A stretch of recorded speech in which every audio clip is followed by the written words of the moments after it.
예배가 은혜입니다. 예배가 특권입니다. 예배가 축복입니다. 먼저 감사드리는 것, 차세대와 미우나 바깥에 보니까 1년 동안 주님께 영광 올려드린 그 증거물이 이렇게 전시되어 있습니다. 얼마나 감사한지요. 특별히 올 한 해 차세대 미우나스쿨 섬겨주신 모든 분들께 한번 감사의 박수 한번 드리겠습니다. 수고하셨습니다. 고맙습니다. 네. 그리고 오늘부터 청년부가 신설되어서 우리 장혜천 전도사님이 섬겨주십니다. 함께 기도해 주시고요. 이 청년부가 일어나 생명의 길교회 다음 세대의 소망이 될 수 있도록 기도해 주시기를 부탁드립니다. 그리고 오늘부터 주일 예배의 경상이 있습니다. 이미 아시다시피 정혜선 선생님 올라오셔서 광고 말씀하셨습니다. 예배가 이제 제가 설교하고 축도함으로 마칩니다. 축도함으로 마치니까 그렇게 이해해 주시고요. 그리고 이제 내일부터 새벽 기도회 개인 기도 시간이 통성 기도에서 침묵 기도로 바뀝니다. 각자가 주어진 기도 제목에 하나님 앞에 기도하는 시간을 좀 더 가질 수 있도록 침묵 기도, 묵상 기도로 나아갑니다.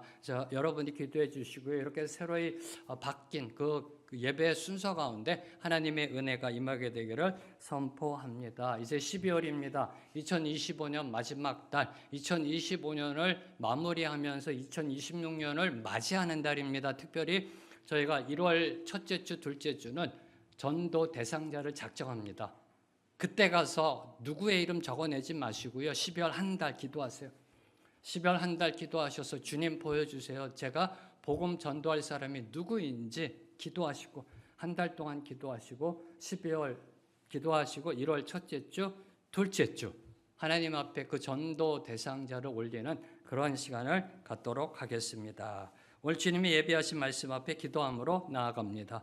주님 감사합니다. 오늘도 성탄의 의미를 선포하시는 주님의 말씀 앞으로 나아갑니다. 듣게 하시고 깨닫게 하시고 깨달은 대로 올바른 크리스마스를 보내는 우리 모두가 되게 하여 주시옵소서. 예수님의 이름으로 기도합니다. 아멘. 여러분은 혹시 지금까지 인쇄 판매된 성경책이 과연 몇 권인지 아시는지요?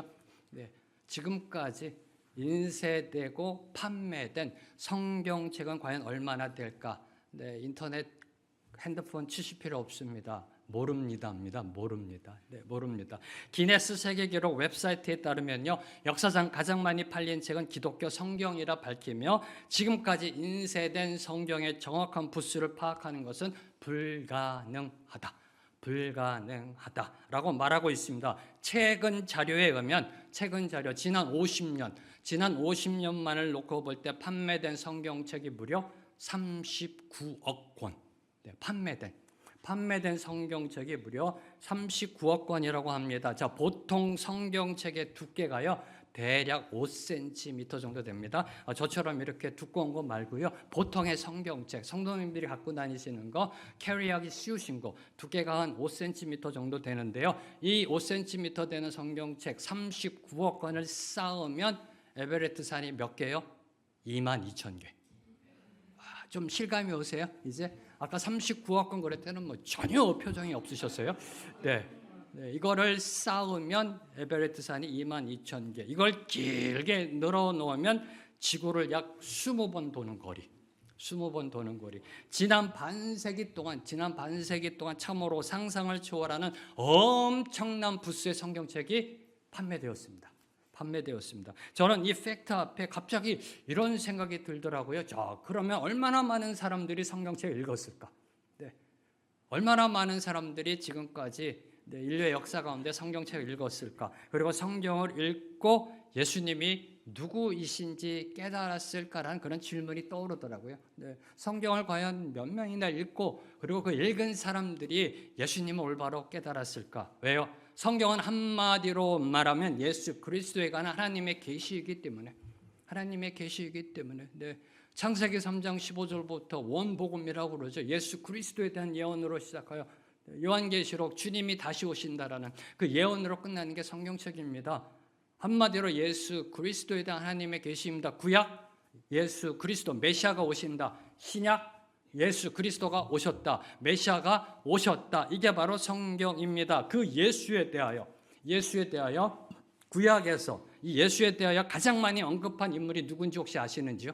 구약의 인물 중에 예수 그리스도가 오신다, 메시아가 오신다, 이 메시아에 대하여 예수 그리스도에 대하여 가장 많이 언급한 인물 다윗입니다. 다윗. 네. 다윗의 시편을 보면요, 그로부터 약 1000년 뒤에 오실 예수 그리스도에 대하여 놀라울 정도로 정확하고도 구체적으로 예언 계시하고 있습니다. 자, 예를 들어 예수님이 만왕의 왕이 되신다. 시편 24편 47편. 예수님의 몸이 썩지 않을 것이다. 시편 16편. 예수님의 제자가 배반할 것이다. 41편. 예수님의 승천과 하나님 우편에 앉아 계실 것이다. 110편. 심판의 주로 세상을 다시 오실 것이다. 119편. 특별히 시편 22편을 보면요, 22편을 보면 주님에 대한 예언으로 꽉 차 있어요.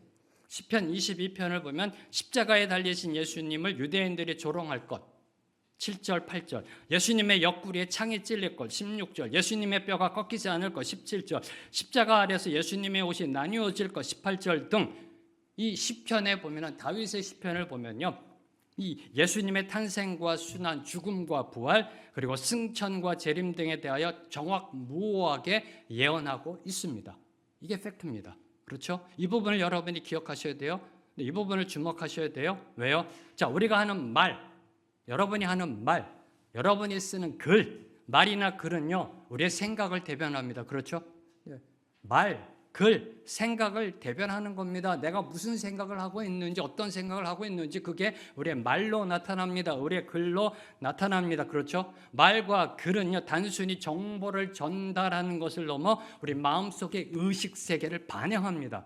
그게 말이고 그게 글입니다. 다시 말해, 이 언어는 거울과 같아서 우리의 생각을 반사하는 동시에 그 생각을 만들어내는 사람의 내면 상태, 심리 상태, 가치관, 종교관, 세계관 등등을 고스란히 투영하고 있는 겁니다. 그렇잖아요.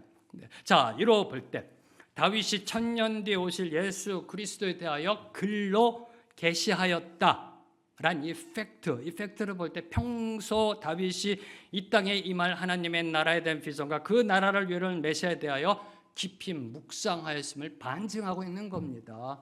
누군지 모르죠.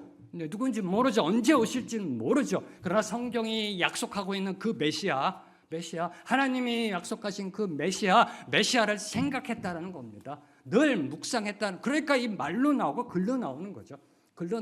아무 생각 없이 글로 나오지 않습니다. 그렇잖아요. 네. 하나님이 이루실 그 하나님의 나라, 그 나라를 성취하실 메시아에 대한 그 비전으로 온통 생각이 가득 찼던 사람이 바로 다윗이라는 것입니다. 다시 말해 다윗은 선견자적 영성으로 그리스도가 이 땅에 오심을 바라보고 소망하며 증거한 사람입니다. 이 다윗의 후손으로 오신 분이 예수 그리스도이십니다. 이 다윗의 후손으로 오신 분이 예수 그리스도이십니다. 예수 그리스도가 다윗의 후손으로 오셨다, 다윗의 혈통으로 태어나셨다, 어쩌면 당연합니다. 마땅합니다. 안 그런가요? 자, 만약에 여러분이 하나님이시라면, 하나님의 아들 그리스도를 세상에 보내는데 누구의 혈통을 통해서 보내시겠는지요? 한번 생각해 보세요. 만약에 여러분이 하나님이라면 누구의 후손을 통해 그리스도를 이 땅에 보내겠는가? 다윗은 지난주 말씀 예수를 깊이 생각한 사람이라는 겁니다. 누군지 모릅니다. 그러나 미래에 올 그 그리스도를 깊이 생각한 사람, 그 생각을 시편에 글로 남겨놓았을 뿐만 아니라 평소에도 하나님이 약속하신 메시아, 여자의 후손으로 오실 그 메시아에 대해 많은 비전과 소망을 나누었을 겁니다. 이건 확실합니다. 네, 확실합니다. 네. 저도 이제 올라가면 이거 여쭤볼 거예요. 다윗에게요. 네, 확실합니다. 왜요? 우리의 생각이, 여러분의 생각이요, 글보다는 말로 더 자주 표현되지 않나요? 그렇잖아요. 네. 어떤 거를 글로 표현할 때는요, 그거에 대한 말한 게 더 많다라는 겁니다. 그렇잖아요. 말이 글보다 더 많아요. 우리 생각을 표현하는 게. 시편에 기록된 다윗의 이 시편에 볼 때 이보다 더한 것들을 다윗은 평소에 나눴을 것이라는 것입니다. 어전 회의할 때도, 그렇죠? 어전 회의할 때도, 식탁 교제 나누는 가운데도, 그리고 가족 모임 가운데도 커피 한잔 할 때도 심지어 전쟁 가운데서도요. 다윗은 기회가 되면 이 땅에 메시아가 이룰 하나님의 나라 메시아의 꿈을 나누었을 것입니다. 바로 이런 다윗의 후손을 통해 하나님은 크리스마스라는 큰 기쁨의 소식을 온 세상에 선포하셨던 것입니다. 이를 증명하는 게 오늘 말씀입니다. 이를 증명하는 것이 오늘 말씀입니다. 오늘 말씀은요, 예수 그리스도가 다윗의 자손으로 오신다는 그 예언의 근거가 되는 말씀입니다. 소위 다윗 언약이라고 하는 그 말씀입니다. 자, 사무엘하를 보면 사울이 죽은 후에 이스라엘을 통일하고 예루살렘을 정복한 다윗은요, 하나님의 언약궤를 예루살렘으로 옮깁니다. 하나님의 언약궤, 하나님의 임재를 상징한 언약궤, 이 언약궤를 언약궤를 보관할 하나님의 성전을 건축해야 되겠다는 계획을 세웠습니다. 그런데 이에 대해 하나님은 다윗에게 성전 건축하지 말라라고 말씀하셨습니다. 성전을 건축할 수 없음을 말씀하시며 하나님이 다윗을 위해 집을 지어 주실 것을 약속하신 게 오늘 말씀입니다. 다윗이 하나님을 위해 집을 지어주는 것이 아니라 하나님이 다윗을 위해 영원한 집을 세워가실 것을 약속하신 것이 오늘 말씀입니다. 자, 지난주 말씀 기억나시는지요? 지난주 말씀에서 선포된 것처럼 집 지으시는 분이 누구세요?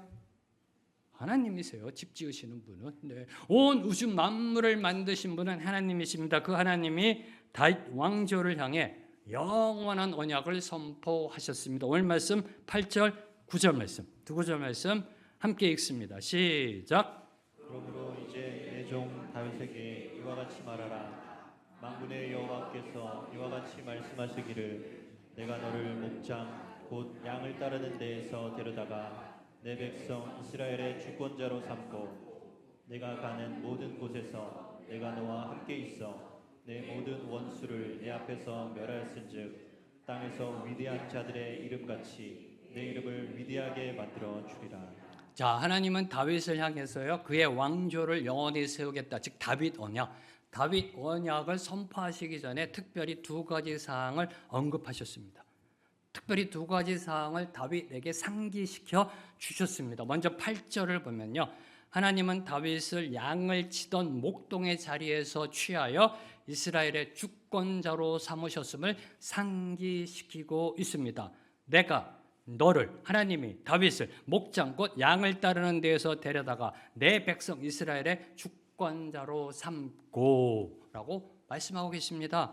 그럼 왜 하나님은 다윗에게 이 사실을 상기시키고 있는 것일까요? 다시 말해, 왜 하나님은 다윗 언약을 이 8절로 시작하고 계시는 것일까요? 왜 이걸로 시작하고 계시죠? 네. 다윗이 지금 왕이 된 그 시점에서 잊지 말아야 할 것, 그것은 바로 목동의 초심이라는 겁니다. 목동의 초심. 네. 그래서 이 8절로 시작하는 겁니다. 목동의 초심. 목동의 초심으로부터 언약이 주어진다. 목동의 초심을 지킬 때 그 언약이 이루어진다는 사실이 암시되어 있는 겁니다. 만약 이 초심을 놓치면요, 망각하면, 잊어버리면 밧세바라는 어둠의 터널을 지나가게 되어 있습니다. 네, 이 초심을 놓치면요, 간음과 살인이라는 도저히 상상도 하지 못하는 죄악의 나락으로 떨어지게 되어 있다라는 사실입니다. 오늘 우리가, 저와 여러분이 크리스마스를 기념하며 잊지 말아야 할 것, 예수 오심의 초심이라는 겁니다. 예수 오심의 초심. 네. 이 부분을 많이 망각하고 있다는 겁니다. 이 초심을 잊어버리면요, 크리스마스의 참된 축복, 하나님이 예비하신 그 축복을 누릴 수가 없습니다. 크리스마스를 세속적 쾌락의 도구로 전락시켜 버립니다. 우리 믿는 자들도 예외가 아닙니다. 파티 열고 와인 마시고 크리스마스 캐롤에 맞춰서 덩실덩실 춤추고 괜히 신나고 눈이 왔으면 좋겠고 흰 눈 사이로 막 그런 캐롤 부르면 이게 크리스마스예요. 예수 오심의 초심을 놓치면요. 그래서 이 부분을 묵상하다가 제가 어렸을 때 신앙생활 했던 게 떠올랐어요. 중고등학교 때, 저희 때 이제 크리스마스 이브 때 올라이트 하거든요. 지금은 이제 그 전통이 사라졌습니다. 학생들이 모여서 그냥 밤새도록 놀아요. 그리고 크리스마스 날 새벽송 돌고요. 그게 기다려지는 거예요. 그 지금 생각하면요, 많이 하나님 앞에 회개하고 후회했어요. 크리스마스의 본질을 놓치는 거죠, 이게요. 예수 오심의 초심을 놓치면 크리스마스가 하나의 쾌락의 도구로 전락된다라니까요. 네. 서로 선물 주고받고, 네. 캐롤 나오면 괜히 흥하고, 네. 괜히 들뜨고, 기분이 들뜨고, 야, 요새는 왜 이렇게 캐롤이 안 나와? 네. 크리스마스인데 이런 소리 하고, 그렇죠? 네. 이게 초심을 놓치면 하나님이 이 의도하셨던, 예비하셨던 성탄의 축복을 누릴 수 없다라는 것입니다. 자, 그럼 예수 오심의 초심이 뭘까요?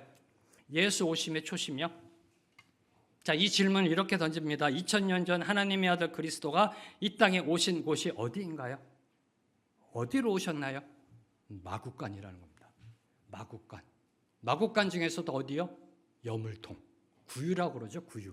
가축 먹이통. 네. 여물통. 이것이 크리스마스의 초심입니다. 이것이 크리스마스의 초심입니다. 하나님의 본체이신 그리스도가 저 하늘 보좌 버리시고 낮고 천한 이 땅에 오셨습니다. 만왕의 왕 만주의 주가 가장 낮은 자리로 오셨습니다. 그렇게 하기 위해서 신이신 하나님, 신이 천한 인간의 모습으로 오기 위해 사용하신 도구가 가축 먹이통입니다. 가축 먹이통. 그리고 마리아입니다. 마리아. 네. 자, 이 왕비가 아니라 당시 비천한 신분의 마리아라는 겁니다. 가장 낮은 곳에 나실 분이요. 왕비의 몸으로 나실 수는 없잖아요. 그렇잖아요. 안 그런가요? 네. 가장 낮은 곳으로 오실 분이 네. 왕비의 몸으로 나실 수는 없는 겁니다. 예수님은 비천한 여종이라 고백하는 마리아의 몸을 통해 가장 낮은 곳 구유로 이 땅에 오셨습니다. 이것이 크리스마스입니다. 이것이 크리스마스입니다. 크리스마스는 낮아짐이라는 겁니다. 가난한 심령의 낮아짐이라는 겁니다. 이해하셨는지요? 네. 표정이 별로 이해하지 못하신 것 같아요. 네, 이해하셨는지요? 네. 네. 자, 그러면 여러분이 이해하셨는지 체크 들어가겠습니다. 다시요. 크리스마스의 초심은요, 마구간이고 구유고요. 크리스마스의 초심은 낮아짐이에요. 가난한 심령으로의 낮아짐이에요. 가난한 심령. 네. 여러분 이걸 이해하셨는지 체크 들어갑니다. 크리스마스가 가난한 심령, 크리스마스의 초심은 마구간 구유다. 자, 마구간은 인간의 이성과 상식을 벗어나는 곳입니다. 인간의 이성과 상식을 벗어나는 겁니다. 들어가기가 쉽지 않은 곳입니다. 마구간은 화려한 왕궁이 아닙니다. 짐승들의 배설물 냄새가 코를 찌르는 더럽고 추한 곳입니다. 그 마구간한 여물통 구유 위에 있는 예수는요 더 초라해 보입니다. 뭐 하나 내세울 것 없습니다. 세상이 흠모할 만한 것 없습니다. 세상이 기대했던 메시아가 아닙니다. 자, 그 예수를 바라보며 어떻게 반응하실런지요? 그 예수를 바라보며 어떻게 반응하실런지요? 여러분이 만약 2000년 전에 베들레헴 들판의 목자라면요, 천사가 이야기한 대로 하나님의 아들 메시아가 마구간에 태어났다. 마구간을 향해 나아갈 수 있을런지요? 마구간 안으로 들어갈 수 있을런지요?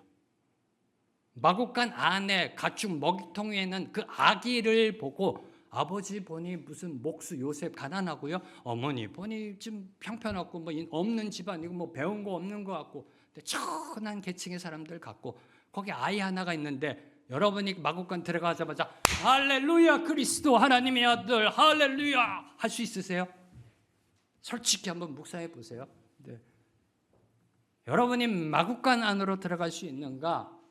마구간 안에 먹이통, 가축 먹이통에는 그 아기를 보고 그리스도시여 온 영광과 존귀와 찬양을 받으시옵소서라고 무릎 꿇을 수 있는지, 기뻐하며 경배할 수 있는지, 왕이 나셨네 호산나 할 수 있는지 한번 여러분에게 물어보시기 바랍니다.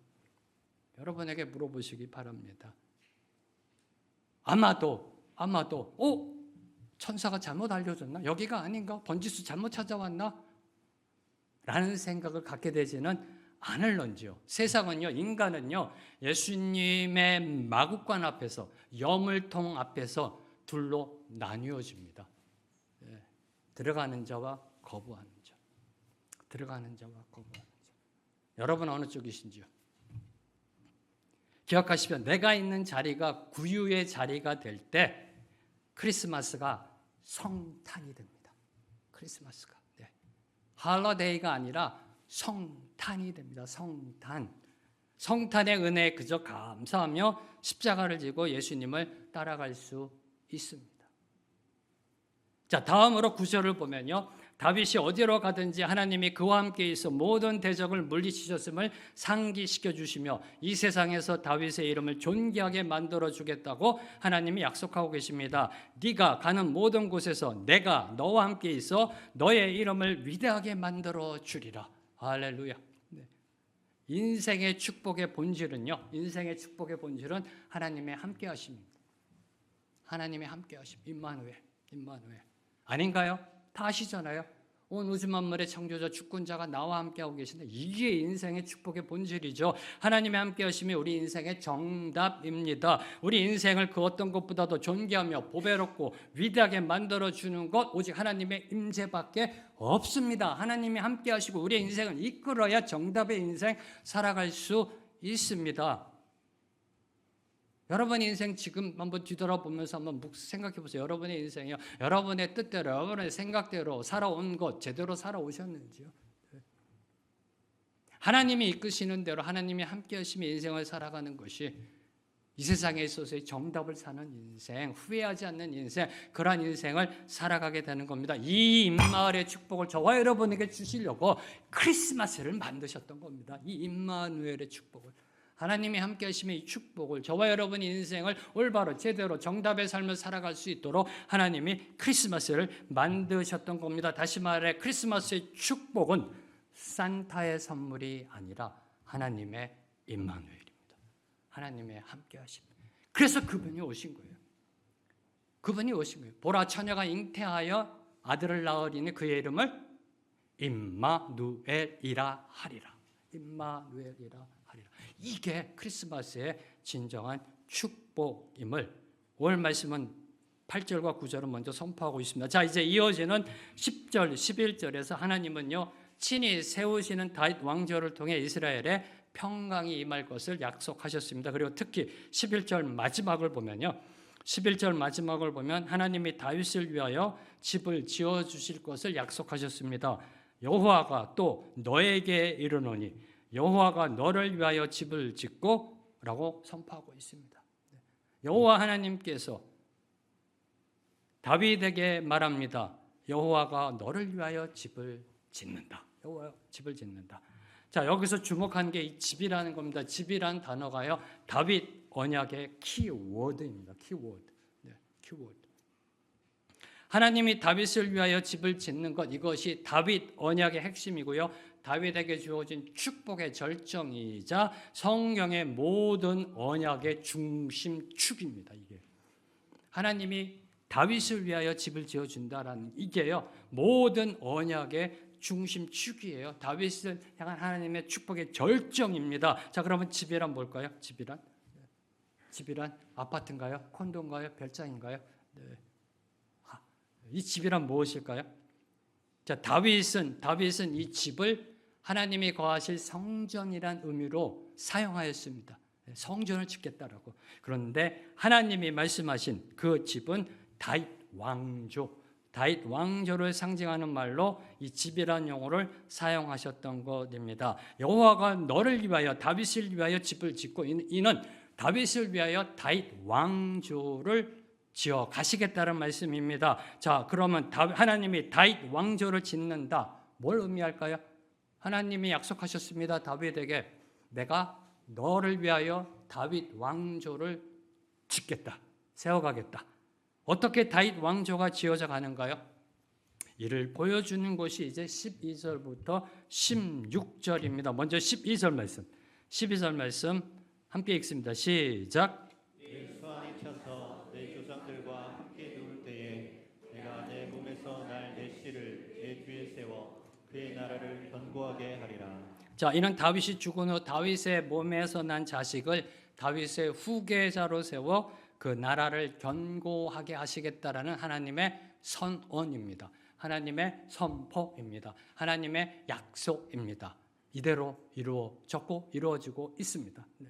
자, 그러면 그 다윗의 후손은 누구인가요? 그의 나라를 견고하게 하리라라고 하나님이 말씀하셨습니다. 그러면 그가 누구인가요? 12절에 다윗의 후손은 누구이고 그의 나라를 견고하게 하리라의 그는 누구인가요? 다윗의 뒤를 이어 왕이 오를 솔로몬인가요? 네, 1차적으로 솔로몬을 암시하고 있습니다. 그런데 저와 여러분이 놓치지 말아야 할 것 13절과 16절을 보면 그의 나라가 영원히 견고하게 되고 영원히 보존된다라고 선포하고 계십니다. 영원히, forever. 네. 이를 어떻게 이해될까요? 네. 어떻게 이해될까요? 만약에 여기에 그 후손이 솔로몬이라면 이를 어떻게 해야 될까요? 자, 솔로몬의 나라는요, 저와 여러분 이미 다 알고 있습니다. 오래가지 못합니다. 오래가지 못합니다. 솔로몬 죽은 후에 둘로 나누어집니다. 그리고 결국에는 아수르와 바벨론에 의해 멸망당합니다. 그럼 궁극적으로 하나님은 누구를 말씀하고 계시는 것일까요? 누구를요? 이에 주목해야 되는 게 C라는 단어입니다. C. 하나님이 말씀하시기를 내가 너의 몸에서 너의 씨를 너의 뒤에 세워 그의 나라를 견고하게 하리라. 단수형으로 하나님이 사용하십니다. 단수. 이 씨라는 단어. 자, 하나님은 다윗의 후손을 아들이다라고 말하지 않으셨어요. 이 부분을 여러분이 주목하세요. 아들 또는 자식이라고 말씀하지 않으셨어요. 씨라는 단어, 히브리어로 자락이라는 단어인데요. 자락. 이 씨라는 단어를 사용하죠. 그것도 단수로. 하나님의 의도가 있으신 겁니다. 자, 다윗아, 너 죽은 뒤에 너의 아들을 내가 후계자 이렇게 말씀하지 않으셨다는 거예요. 내 몸에서 날 C 그의 나라를 내가 세우고 견고케 하리라. 의도가 있으세요. 그 단어를 사용하셨어요. 그 C라는 단어가 사용된 것이 바로 창세기 3장 15절입니다. 창세기 3장 15절. 여자의 후손은 너의 머리 사탄의 머리를 상하게 할 것이요. 여자의 후손, 이 후손 이게 C라는 단어예요. 여자의 후손. 하나님이 약속하신 그 여자의 후손, 장차 사탄의 세력을 멸망시킬 여자의 후손이 바로 다윗의 몸에서 날 다윗의 C라는 겁니다. 이걸 하나님이 지금 말씀하고 계시는 겁니다. 다시 말해 아브라함과 다윗의 후손으로 오셔서 영원한 메시아 왕국을 세우실 그리스도가 바로 다윗의 씨임을 이제 우리 생명의 길교회 성도 여러분은요 그냥 딱 봐서 그치 이거 예수님이지라고 말씀하지 마시고 이제 성경으로 설명할 수 있는 이 씨가 왜 예수님인가를 설명할 수 있는 성경에 좀 깊이로 들어가는 그런 은혜가 임하게 되기를 소망합니다. 그 다윗의 씨가 하나님의 성전을 건축할 것을 13절은 선포합니다. 13절 말씀. 그는 내 이름을 위하여 집을 건축할 것이요 나는 그의 나라 왕위를 영원히 견고하게 하리라 라고 하나님 말씀하셨어요. 여기서 주목하는 거. 하나님 차별하세요? 자, 하나님은 다윗이 성전 짓는 거 허락하셨어요? 허락하지 않으셨어요? 허락하지 않으셨어요. 다윗이요 하나님을 위하여 성전을 짓겠습니다. 하나님이 이런 지하에 거절하셨어요. 노라고 거절하셨어요. 그런데 지금 여기서 13절에는 그는 내 이름을 위하여 집을 건축할 것이다. 차별하나 이게요? 차별하나요? 다윗이 성전 짓는 것을 허락하지 않으셨던 하나님은 이렇게 말씀하십니다. 그가 내 이름을 위하여 집을 건축할 것이다. 이를 어떻게 이해되나요? 하나님께서는요 성전 짓는 것 그것이 아니라 누가 성전을 짓느냐에 관심이 있으셨던 이게 중요했던 겁니다. 하나님께는요 누가 성전을 짓느냐 다시 말해 인간이 짓는 성전이 아닌 장차 다윗의 씨로 오시는 하나님의 아들 그리스도에 지어질 참된 성전을 말씀하고 계신 것입니다. 참된 성전을. 그래서 이를 암시하는 것이 하나님 이렇게 말씀하셨어요. 내 이름을 위하여 집을 건축할 것이요. 내 이름을 위하여 집을 건축할 것이요 라고 선포하셨던 것입니다. 인간의 영광이 아닌 하나님의 영광을 위한 집, 인간이 기득권을 가진 종교, 기득권을 가진 대제사장들이 기득권을 가진 것이 아닌 하나님의 주권적 임재가 충만한 집, 바로 이 집을 예수 그리스도가 지어갈 것을 암시하고 있는 것이 내 이름을 위하여 집을 건축할 것이요 라고 선포하고 계신 겁니다. 기억하십시오. 인간에 의해 세워지는 것은 짝퉁 하나님의 집입니다. 인간에 의해 세워진 것은 이름이 교회라 할지라도의 짝퉁입니다. 인간에 의해 세워지는 크리스마스는 가짜입니다. 가짜입니다. 예. 그러니까 지금 세상은요, 메리 크리스마스라고 인사 못하게 하잖아요. 해피 할리데이스라고 인사하라고 그러잖아요. 예. 이게 세상이 만들어가는 가짜 크리스마스입니다. 예. 크리스마스를 예수가 태어난 그날 알면서도요, 메리 크리스마스라고 인사 못하게 해요. 해피 할리데이스, 해피 할리데이. 인간이 세워가는 크리스마스는 가짜라는 겁니다. 짝퉁이라는 겁니다. 자, 그러면 어떻게 다윗의 씨로 인해 세워지는 나라가 영원히 하나님의 집으로 견고히 보존될 수 있을까라는 이 질문입니다. 영원히 견고하게 하나님의 집으로 세워져 갈 수 있을까? 이에 대한 설명이 14, 15, 16절입니다. 하나님은 세 가지로 말씀하고 계십니다. 먼저 14절. 하나님이 친히 그의 아버지가 되고 그는 하나님의 아들이 됨을 통해 다윗 왕조가 메시아가 세우신 그 메시아 왕국이 하나님의 영원한 집으로 세워져 갈 것을 선포하셨습니다. 나는 그에게 아버지가 되고 그는 내게 아들이 되리니. 아들이 되리니. 자, 이는 9절 하나님의 함께하심.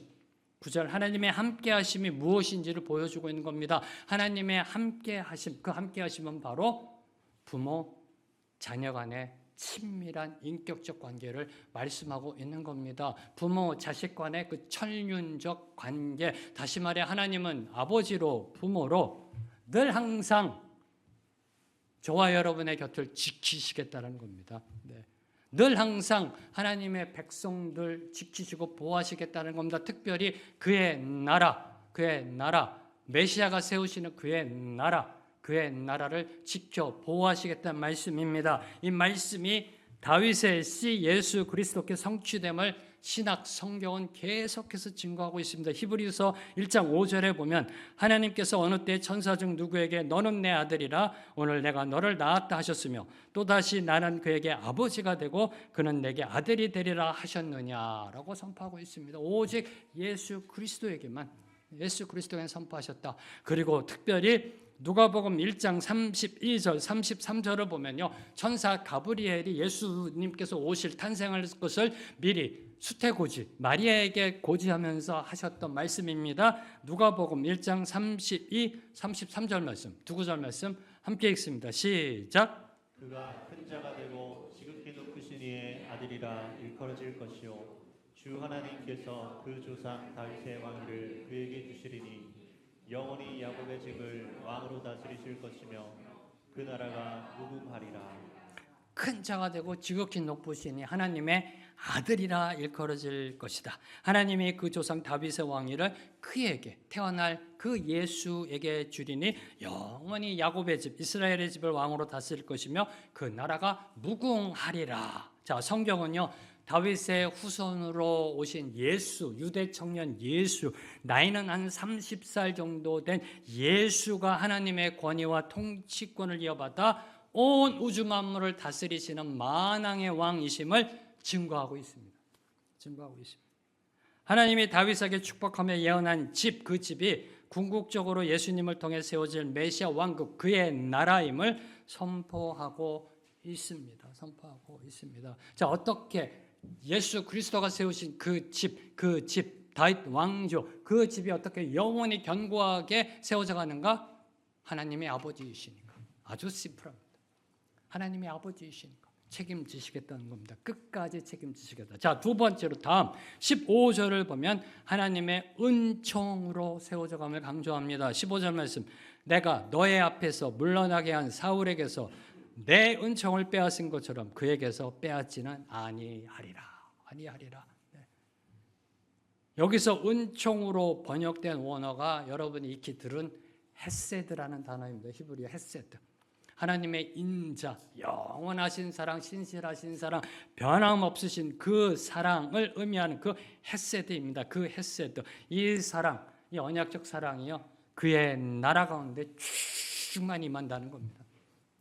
하나님의 사랑이요, 그의 나라 가운데 충만히 임함으로 그 나라가 영원히 견고하게 세워져 간다라고 하나님은 약속하셨습니다. 이 약속이 이루어지는 그 절정을 보여주는 것이 바로 예수님의 십자가입니다. 다시요. 하나님 이 메시아가 세우시는 그의 나라, 그의 집, 다윗 왕조가 영원히 견고하게 보존되는 그 원인, 그 이유 중에 하나가 하나님의 은총이 충만히 부어주기 때문에, 하나님의 헤세트, 하나님의 사랑이 충만히 부어주기 때문에 약속이 이루어져 가는 그 절정을 보여주는 게 예수님의 십자가입니다. 예수님의 십자가.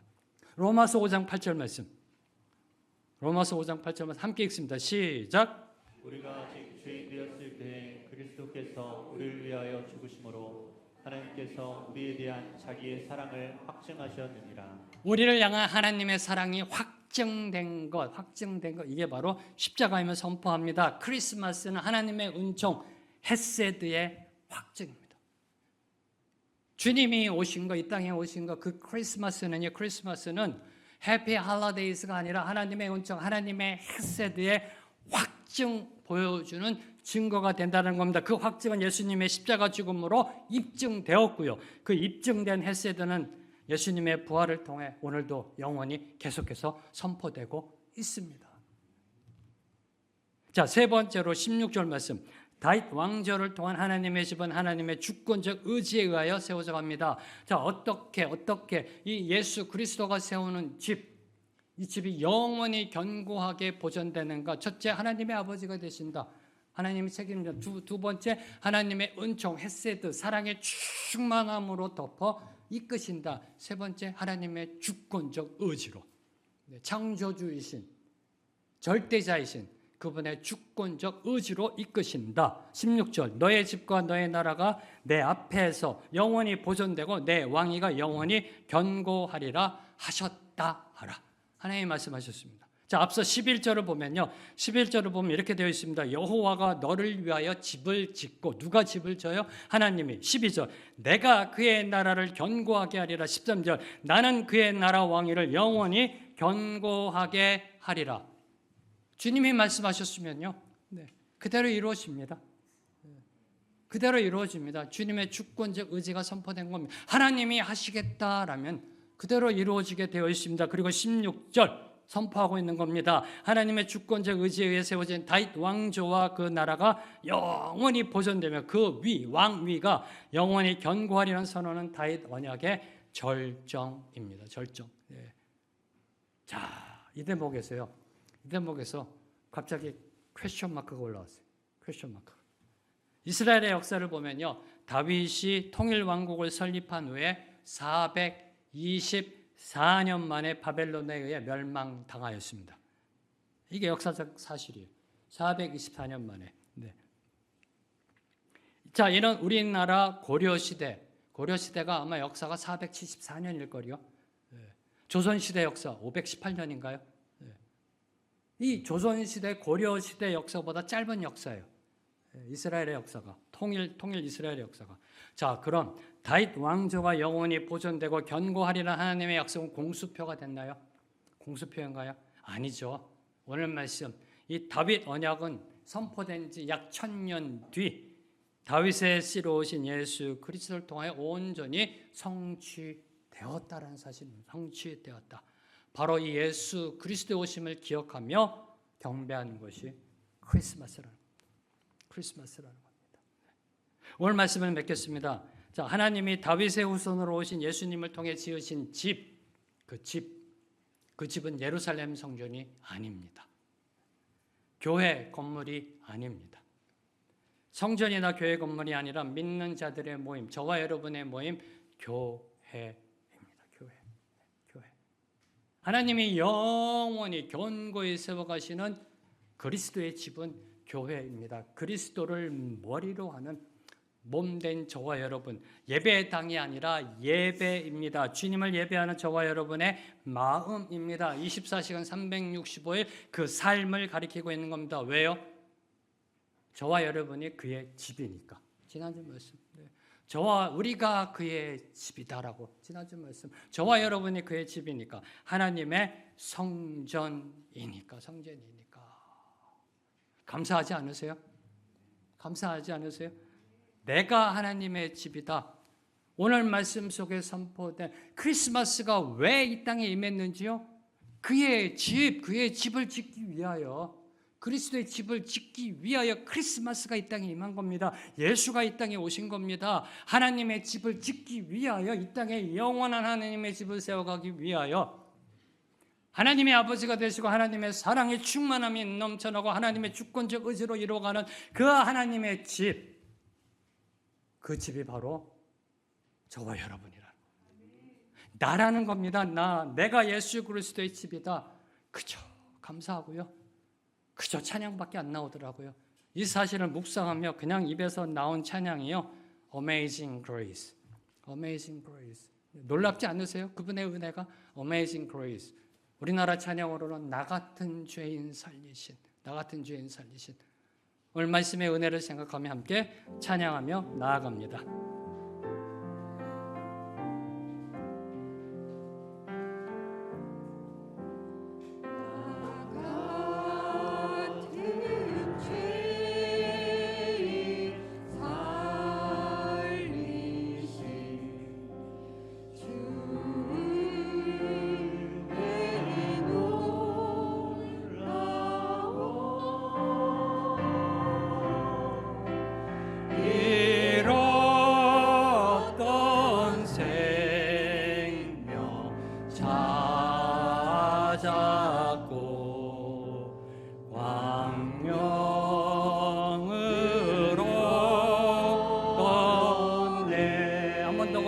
나 같은 죄인 살리신, 같은 죄인 살리신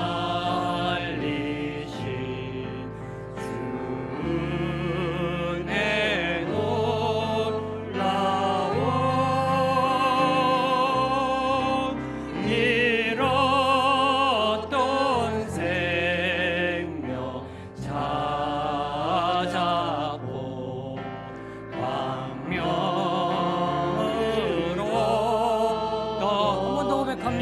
나 같은 죄인 살리신, 나 같은 죄인 살리신 주의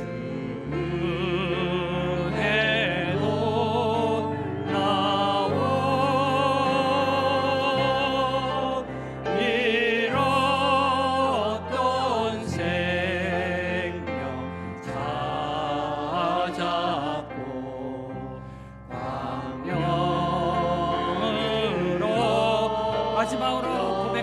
마지막으로 고백합니다. 나 같은 죄인 살리신, 나 같은 죄인 살리신 주의 놀라운 잃었던 생명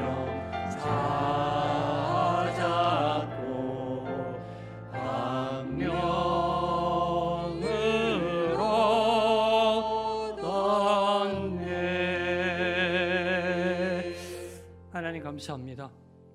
2000년 전 예수 그리스도를 이 땅에 보내심으로 오늘 우리가 그의 집이 될 수 있습니다. 감사합니다. 감사합니다.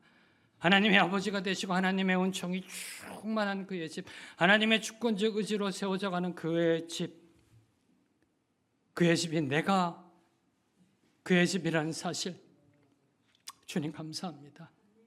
주님 감사합니다. 주님 간절히 기도하는 것은 그의 집답게 살아가게 하여 주시옵시며, 특별히 이번 크리스마스 시즌을 맞이하여 크리스마스의 의미가 무엇인지 제대로 올바로 알아 크리스마스에 예비된 참된 축복을 누리는 우리 모두가 되게 하여 주시옵소서. 예수님의 이름으로 기도합니다. 아멘. 아멘. 이제 다 함께 일어나셔서 주님 앞에 봉헌하시겠습니다.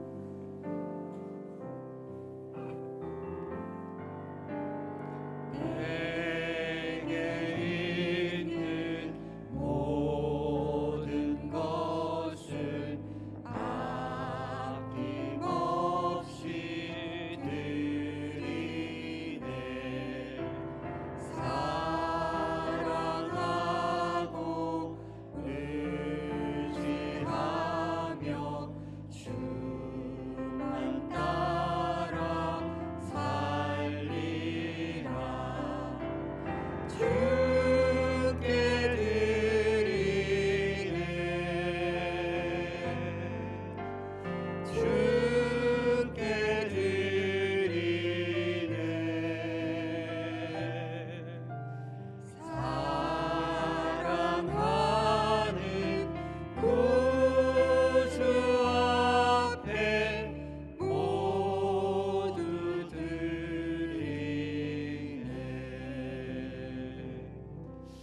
찬양의 고백처럼 모두 다 주님께 드립니다. 우리 인생도 물질도 생명도 주님께 드립니다. 우리에게 크리스마스를 허락하시어 크리스마스의 축복을 누리게 하신 그 은혜에 감사하여 우리에게 허락하신 물질의 축복 중의 일부를 다시 주님께 올려드립니다. 주님 예물이 올려드려짐 속에 모든 것이 주님의 소유임이 선포, 고백, 간증되게 하옵소서. 예물이 사용되어지는 곳에 주님이 세우시는 생명의 길 교회 위에 귀하게 쓰임받게 하여 주시옵소서.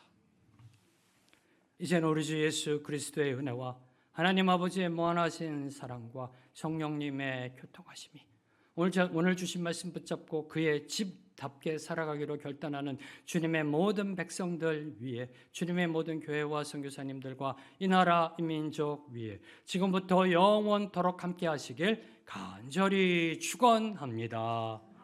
아멘.